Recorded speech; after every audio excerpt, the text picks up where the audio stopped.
प्रिय विद्यार्थियों, हम कर रहे थे अलंकार और आज का हमारा अलंकार होगा अतिशयोक्ति अलंकार। अतिशयोक्ति अलंकार।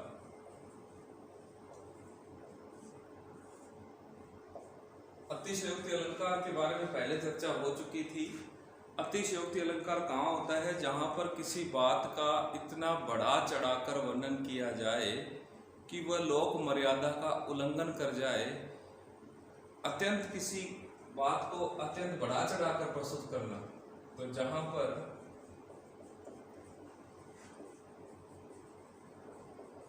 किसी बात को इतना बढ़ा चढ़ाकर प्रस्तुत किया जाए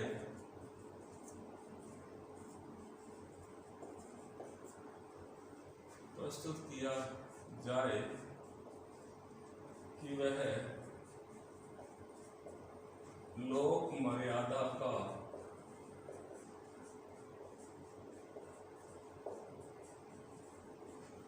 उल्लंघन कर जाए।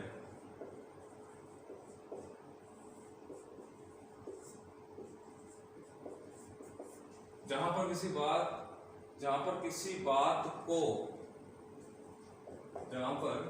बात को इतना बढ़ा चढ़ाकर प्रस्तुत किया जाए कि वह लोक मर्यादा का उल्लंघन कर जाए, वहां पर अतिशयोक्ति अलंकार होता है।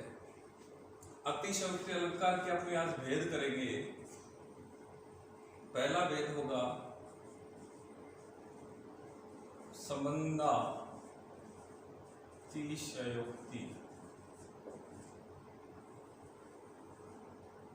संबंधातिशयोक्ति अलंकार मतलब जहां पर संबंधों की अतिशयोक्ति हो जाए।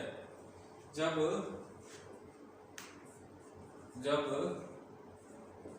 दो वस्तुओं में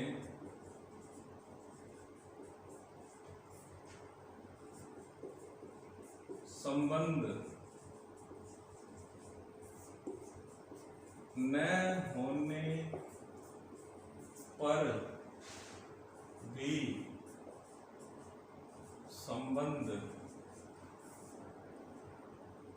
संबंध बताया जाए। जहां पर संबंधातिशयोक्ति, संबंधों की अतिशयोक्ति, जब दो वस्तुओं में संबंध न होने पर भी संबंध बताया जाए, वहां पर संबंधातिशयोक्ति अलंकार होता है। अब देखिए कैसे। पंखुड़ी लगे गुलाब की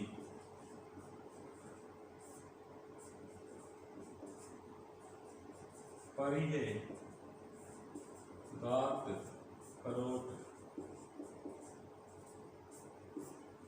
इसका अर्थ है कि गुलाब की पंखुड़ी लगने से शरीर पर खरोंच पड़ जाना। गुलाब की संपर्क से, गुलाब की पंखुड़ी लगने से शरीर पर खरोंच पड़ जाना। शरीर पर खरोंच पड़ जाना वो भी गुलाब की पंखुड़ी लगने से। तो गुलाब की पंखुड़ी लगने से शरीर पर खरोंच नहीं पड़ती। गुलाब के स्पर्श से शरीर पर खरोंच नहीं पड़ती। लेकिन यहाँ संबंध बताया गया है।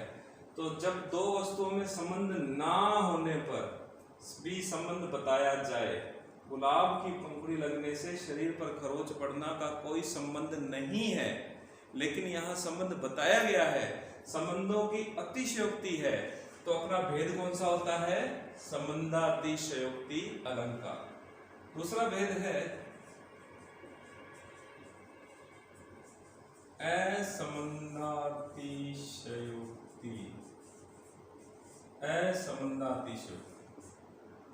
असंबंध, जहां संबंध, दो वस्तुओं में संबंध होने पर भी संबंध ना बताया जाए। इसका उल्टा होगा। यहाँ है जब दो वस्तुओं में संबंध न होने पर भी संबंध बताया जाए। यहाँ है असंबंधातिशयोक्ति, जब दो वस्तुओं में संबंध होने पर भी संबंध ना बताया जाए। तो क्या होगा? जब दो वस्तुओं में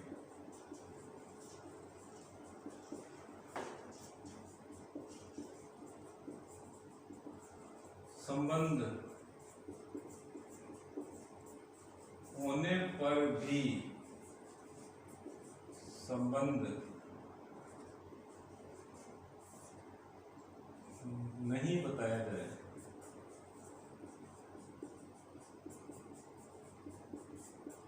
जब दो वस्तुओं में संबंध होने पर भी संबंध नहीं बताया जाए, यहां फिर एक बार अतिशयोक्ति आएगा, इसे कहेंगे असंबंधातिशयोक्ति। कैसे? उदाहरण देखिए, जेहि वर वाजी राम अस्वारा, राम अस्वारा तेहि शारदा ने परने पारा।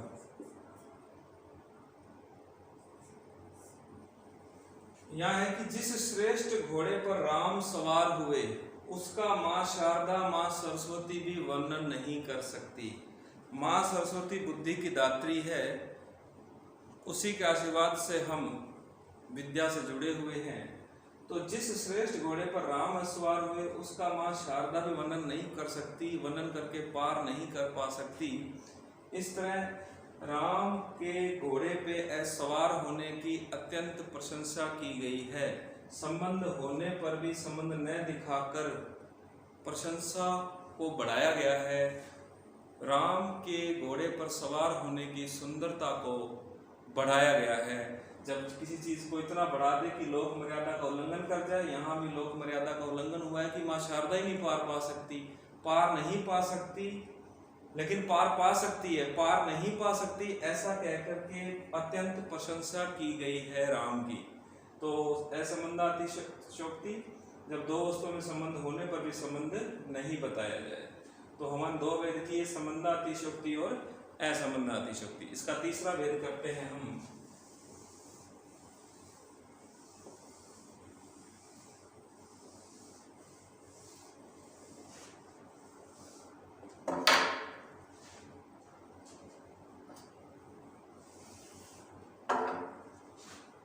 अत्यंतातिशयोक्ति।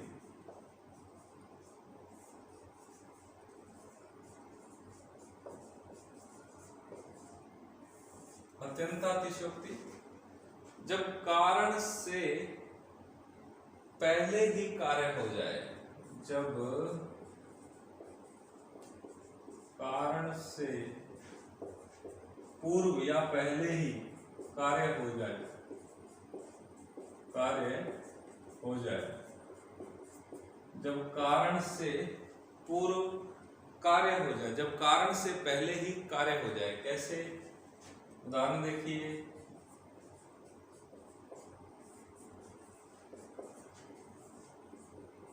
हनुमान की पूंछ में लग न पाई आग,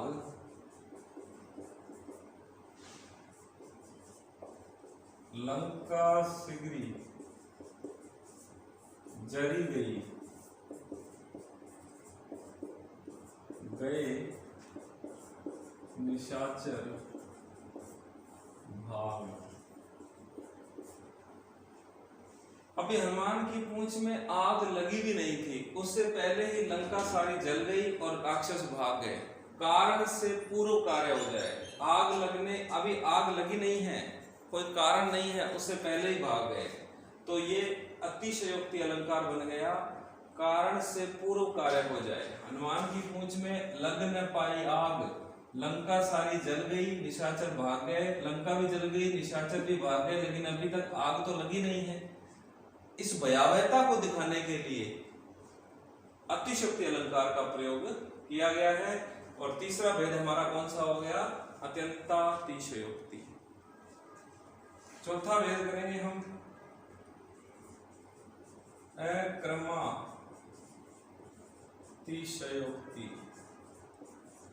अक्रमातिशयोक्ति, जब कारण और कार्य दोनों एक साथ हों, जब कारण व कार्य दोनों एक साथ हों।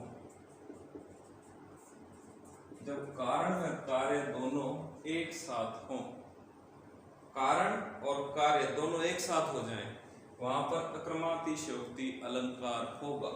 उदाहरण,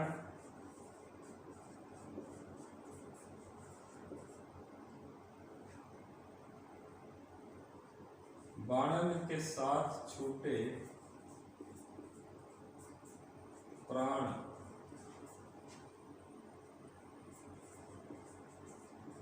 धनुजन के।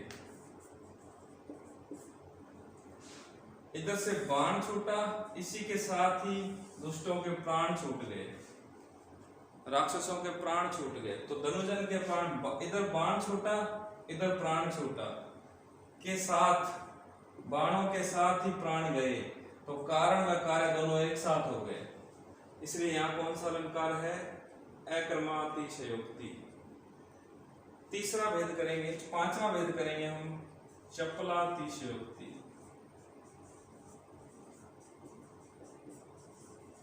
चपलातिशयोक्ति, कारण के तुरंत बाद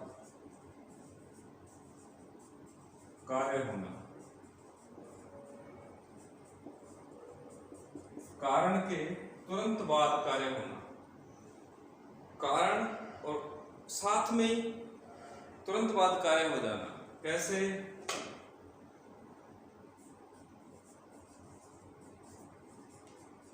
जब शिव तीसर नयन उघारा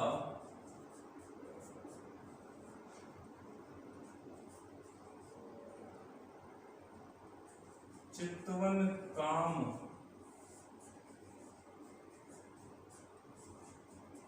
भयौ जनिखारा जनिछारा। जैसे ही शिव जी ने अपना तीसरा आंख खोली, कामदेव जलकर के चितवन काम भयौ जरी खारा छारा। जब शिव तीसरा नयन उघारा चितवन काम भयौ जरी छारा। जैसे ही शिव जी ने अपना तीसरा नेत्र खोला, कामदेव जलकर राख का ढेर हो गया, छार हो गया, छारा हो गया।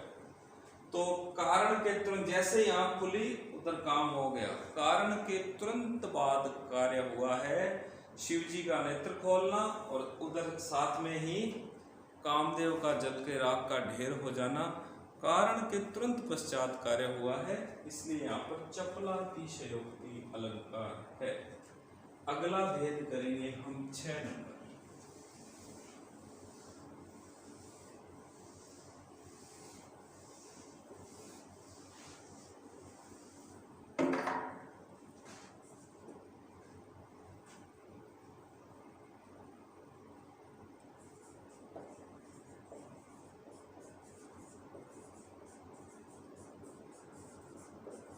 भेद का अतिशयोक्ति अलंकार, जब और ही निराला न्यारा अनोखा, जब और ही निराला न्यारा अनोखा आदि शब्दों से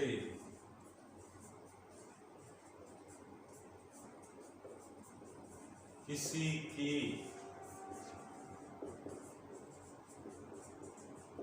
अत्यंत प्रशंसा की जाए,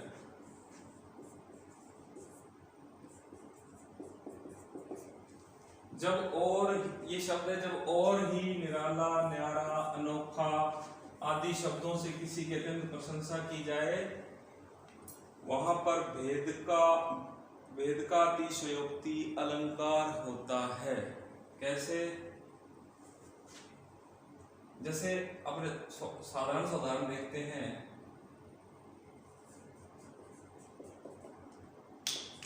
अनोखी रीति भगवान शिव की।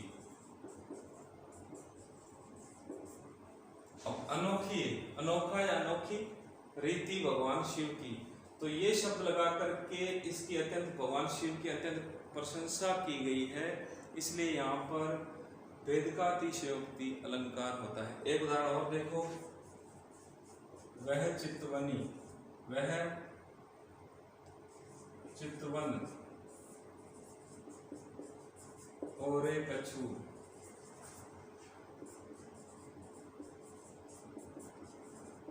जेहि बस होत सुजान, और शब्द आ गया। वह और शब्द लगा करके चितवन की अत्यंत प्रशंसा की गई है, इसलिए यहाँ पर भेदकातिशयोक्ति अलंकार है। अगला भेद रूप का अतिशयोक्ति।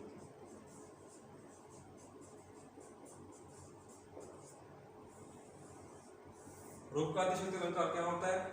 जब उपमेय का, जब उपमेय जिसका वर्णन किया जाता है, उपमेय जिसका वर्णन किया जाता है, जब उपमेय का लोप करके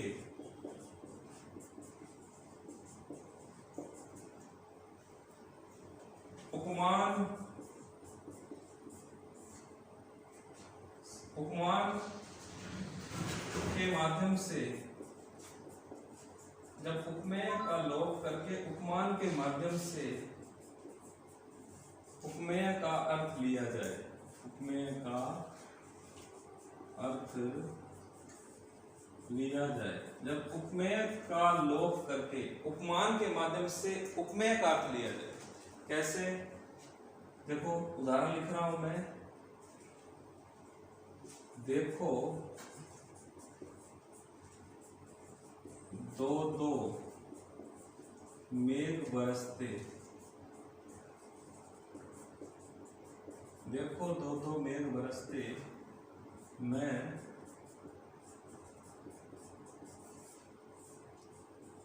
प्यासी की प्यासी, मैं प्यासी की प्यासी। देखो यहाँ लिखा है देखो दो दो मेघ बरसते, मैं प्यासी की प्यासी। अब यहाँ दो दो मेघ उपमान है, मेघ की गिनती नहीं है, दो मेघ यानी दो आंखें, दो आंखें मेरी बरस रही है, फिर भी मैं प्यासी की प्यासी। तो यहाँ जो मेघ है ना, ये उपमान है, और उपमेय इसका है, ये उपमान है, और उपमेय क्या है? आंखें।